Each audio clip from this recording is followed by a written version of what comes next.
Welcome, dear one. I'm glad you're here. Not by accident, but perhaps because something within you is quietly awakening. You see, love is not always loud.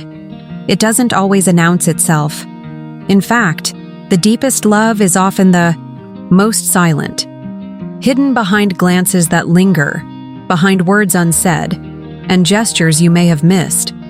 I've walked many years in silence, through forests of solitude, through temples filled with both prayer and unanswered questions. And along that journey, I've seen people mistaking love for attention and missing the quiet devotion that lives in the unseen. This is what Carl Jung understood so well. He once said, "Until you make the unconscious conscious, it will direct your life and you will call it fate." And so it is with love. So many are in love without knowing it, without understanding the deep pull, the soul recognition, the sense of peace when someone enters a room and your breath slows, not speeds, slows. A man may not know he's in love, but his soul does, and his soul speaks in signs. So let us speak of signs, not the ones from the stars above, but the ones that emerge from his silence. From the way he stays just a little longer when he could have left. From the way his eyes soften when you speak of your dreams. Or how he remembers things you thought he forgot. There is a kind of love that rises quietly, almost shyly. Not because it is weak, but because it is sacred. A man in love may not say the words, but he'll protect you in subtle ways. He'll want to understand your pain. He will stand just close enough to catch you should you fall, not physically, but emotionally. And you may wonder, why won't he just say it? It is not always fear, dear one. Sometimes it is reverence. Sometimes he knows that to speak of this love too soon or too clumsily would cheapen it. Like carving poetry into stone when it was meant to float like incense on temple air. I once knew a gardener in the monastery. A silent man with rough hands and a gentle spirit. He was not a monk, but his soul. Oh, it bowed deeper than many of us who wore the robes. Every day he brought flowers to the shrine, not just the best ones, but the ones that seemed broken, petals torn by the wind. He said, "The divine sees beauty in the imperfect." He never spoke of the woman who sometimes visited the gardens, but every time she came, he stood a little taller, his silence softer. I asked him once, "Do you love her?" He smiled and said nothing. But the next day, he placed a stone bench where she often stood so she could rest. That was his answer. Love, you see, is not always words. Sometimes love builds benches, and sometimes love is afraid. Not of you, but of itself. It's a wild thing to see the entire universe in another's face. Carl Jung would call this the anima, his term for the inner feminine in a man's soul. When a man begins to fall in love, truly fall, he meets that anima face to face. And for some, it's like gazing into the sun, blinding, transforming. He may withdraw. Not because he doesn't feel, but because he feels too much. Because suddenly, his inner world is waking up, and he's never had to speak its language before. So what should you do, dear one? Don't chase. Instead, be still. Let love come to you in its own rhythm. Let him explore this ocean without pressure. The right man, the one truly in love, will return. Not out of duty, but because your soul has become a lighthouse to him. The signs are there. Look for how he protects your peace, how he mirrors your words, how his energy calms when you're near. These are not accidents, they are soul echoes, the kind Jung spent his life helping us notice. And the most important sign? When you speak of your dreams. And he listens like he's hearing the map to his own soul. That is love. Let us sit with this truth a while. And on the next page, I will tell you more about why love is not what we think it is. It is not a possession. It is not an achievement. It is a mirror, one that shows us both what we are and what we're still afraid to become. So we begin again, dear soul. Stillness is not the absence of motion. It is the presence of peace. When we allow our hearts to slow down, to really listen, not just with the ears, but with the soul, we begin to understand the language of what's unsaid. Love, as I said, is not always an announcement. It often arrives like mist in the early morning, not harsh like a storm, not loud like a parade, but gentle, nourishing, enveloping. You feel it before you see it. Now let me share something I learned many years ago from an old Buddhist teacher in Ladakh. He told me a story of a woman who visited the temple every day, always bringing offerings. Not coins, not candles, but stories. She would sit quietly before the shrine and whisper her tales of longing, of confusion, of someone who never quite told her what she meant to him. One day, I asked the master why he never interrupted her. He smiled and said, "Because the heart speaks only when it's safe, and she's never had a place where love could speak back without judgment." That man in her story, he loved her. The master could see it, feel it, like wind brushing through the folds of cloth. But that man, like many, had never been taught how to feel, how to open, how to let himself be changed by tenderness. You see, we raise boys in this world to suppress emotions and reward control. They are taught that vulnerability is weakness. And so when love appears, they are not prepared for its light, but the soul remembers. Carl Jung believed we all carry archetypes within us, timeless energies like ancient rivers flowing beneath our personalities. When love enters, it stirs those archetypes. The protector awakens. The healer begins to stretch. The lover emerges not just to possess, but to understand. That's when you'll start seeing changes. He may begin asking you questions he's never asked anyone else. Not about facts, but about your essence. He may start protecting your boundaries even before you name them. He might quietly support your ambitions, without applause, without claim, just quietly, because your joy matters to him more than his pride. And here is something else Jung hinted at. We don't just fall in love with the other person, we fall in love with the parts of ourselves they awaken. So if you are patient, and he is indeed, in love, he will come to you not just with flowers, but with pieces of himself he's never shared before. Not because he was hiding them, but because he didn't know they existed until you. This is why you must never beg for love. Real love does not arrive as pity or pressure, it arrives as presence. If he is more in love with you than he knows, he will eventually be forced to face himself. Because love is not a comfort zone. It's a mirror, and the soul cannot hide forever from its reflection. And let me say this too. It's not your job to prove you're worthy of love. Your task is to become so whole, so peaceful within yourself, that your very presence becomes a reminder of what he is still becoming. This is the paradox. The more you chase, the more you become invisible. But the more you return to your center, to your own soul, the more visible you become. Not just to him, but to the universe. A man in love who does not yet realize it is like a mountain waiting to erupt, not with fire, but with truth. And when the truth comes, it will be undeniable. He may start dreaming of you unexplainably. He may think of you in moments of quiet, when his mind should be on something else. He may find that other relationships feel empty by comparison. Not because you are better, but because you are his mirror. And remember this: if you truly love him too, then love him through stillness. Let your silence speak your worth. Let your peace be louder than any plea.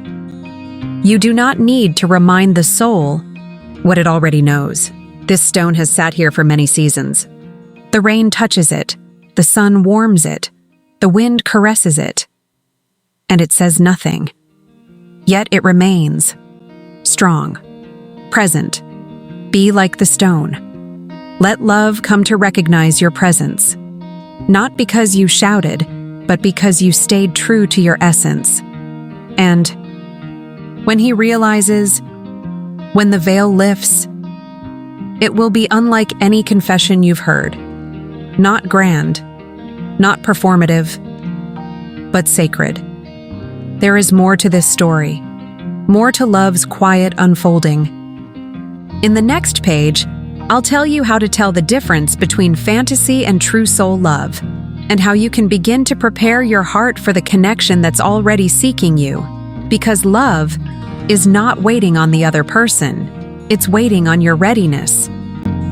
We have come some distance now, haven't we? Not just through this path, but deeper within.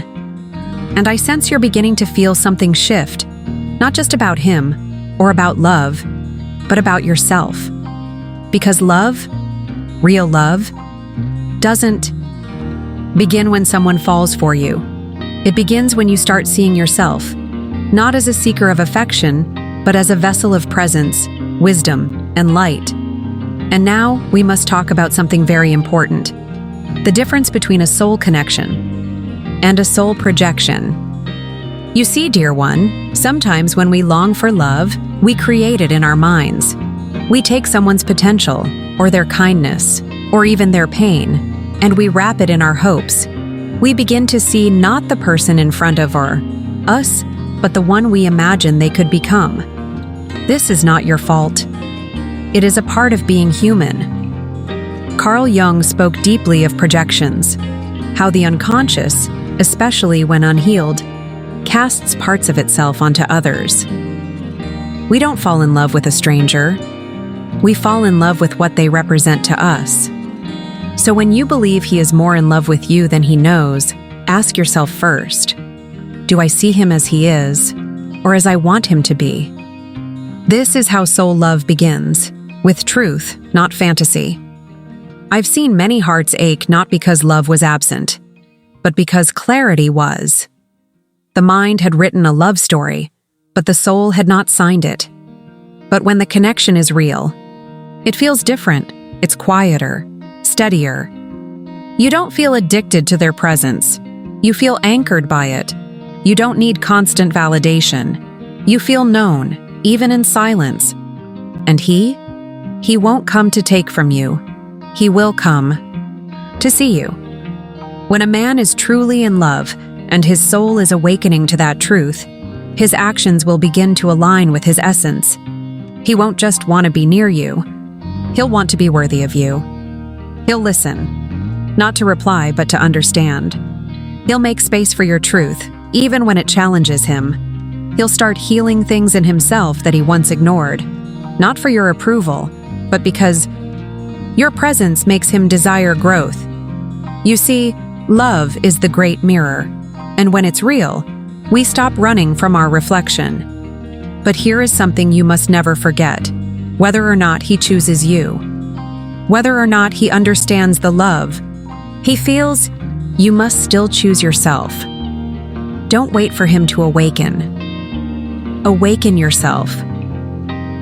Because the most powerful thing you can ever do is to love from a place of fullness, not emptiness. When you love from fullness, you're not asking someone to complete. You're offering them a place to rest, to grow, to remember who they are. And if he is the one, he will feel it, not just in his heart, but in his soul. He will recognize the silence between you as sacred, not awkward. He will begin to sense that being with you doesn't drown his freedom, it reveals it. And when that moment comes, when he finally knows what his heart has always whispered, it won't be grand, but it will be real. He might simply say, I don't know when it began, but I feel more like myself when I'm with you. That is how love speaks when it's awakened, not with possession, but with presence.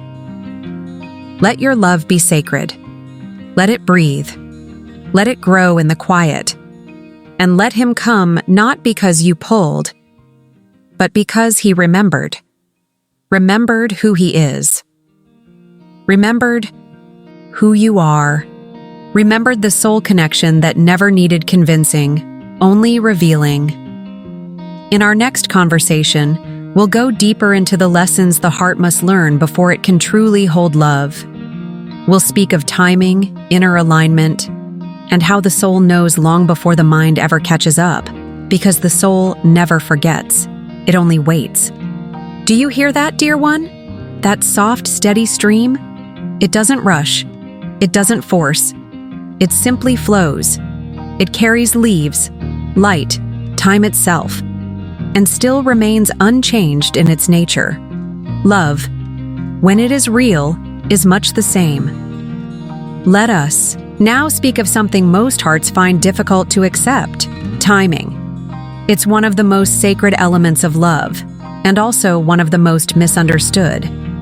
You may feel deeply that he is in love with you.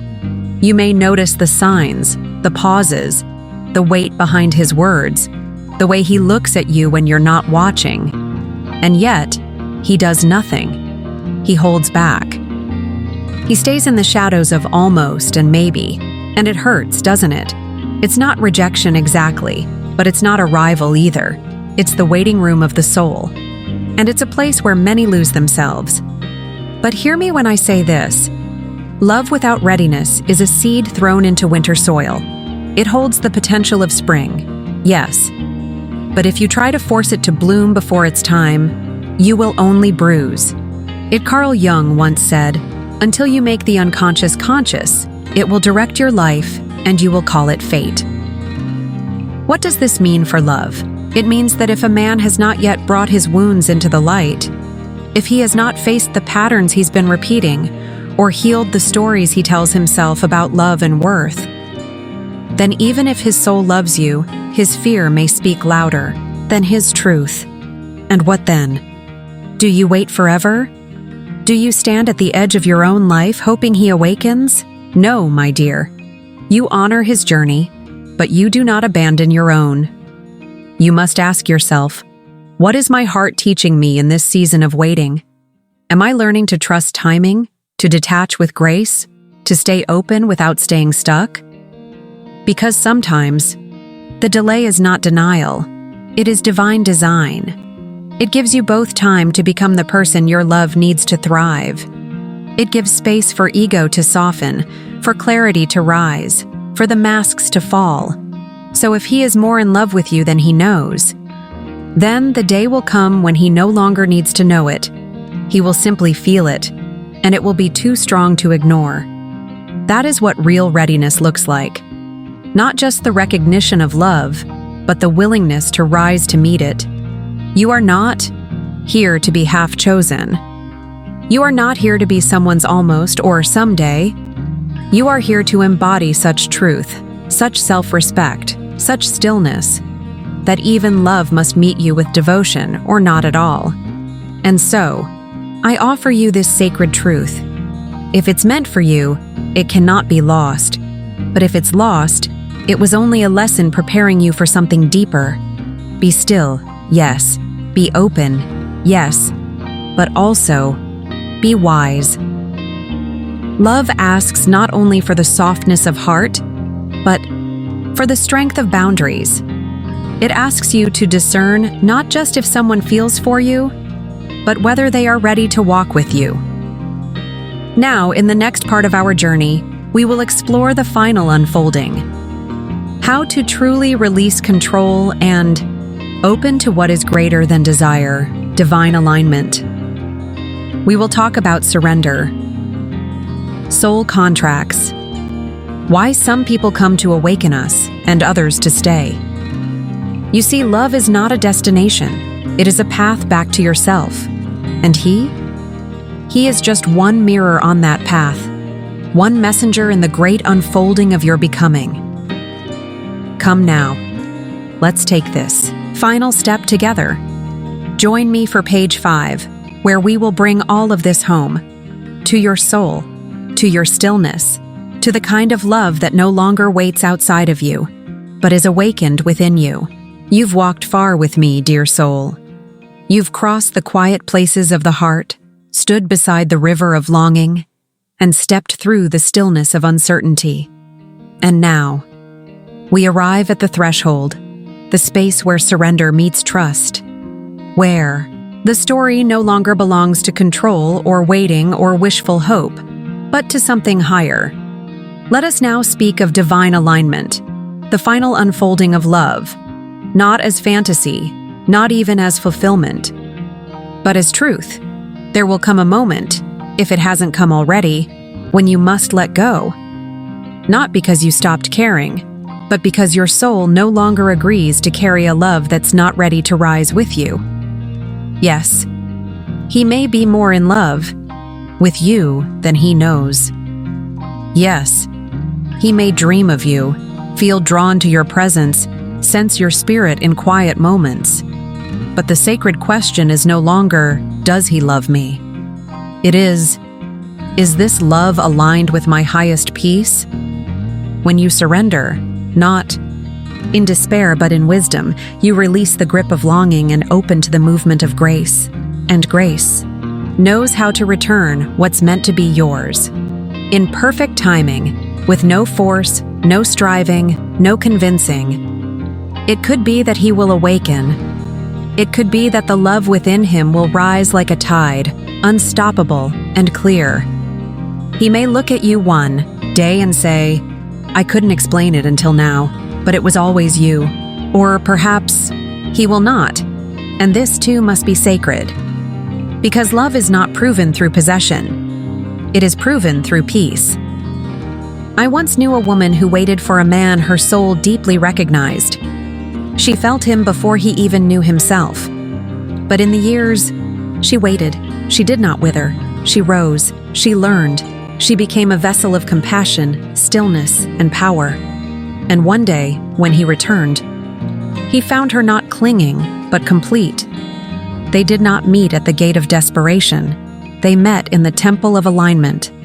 And that, dear one, is the only place where real love can last.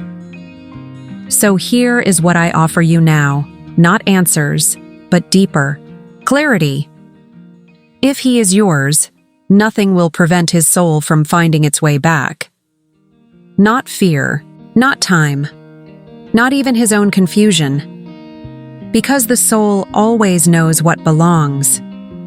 But until then, you are called not to wait, but to become the stillest version of yourself, to fill your life with beauty, depth, purpose, to be the love you seek. And when love comes, be it through him or through another soul who carries the same frequency, it will not ask you to chase, shrink, or question your worth. It will arrive with gentleness.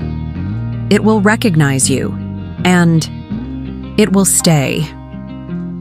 The stars don't force their light, they simply shine, and in their stillness, they are found. So too must you shine, without rush, without fear, without waiting for someone to awaken in order to feel seen. If he is more in love with you than he knows, then your light is already working on him even from afar. But the true miracle is this: your light is working on you, healing, opening, preparing, not for love's arrival, but for love's embodiment. In our final conversation, we will gather all the wisdom we've walked through, and I will share with you a blessing, something ancient, something sacred, to release this longing with grace and to walk forward in peace. You do not need to wait to feel whole. You already are. Let us meet. Once more, for conclusion, we've arrived, haven't we?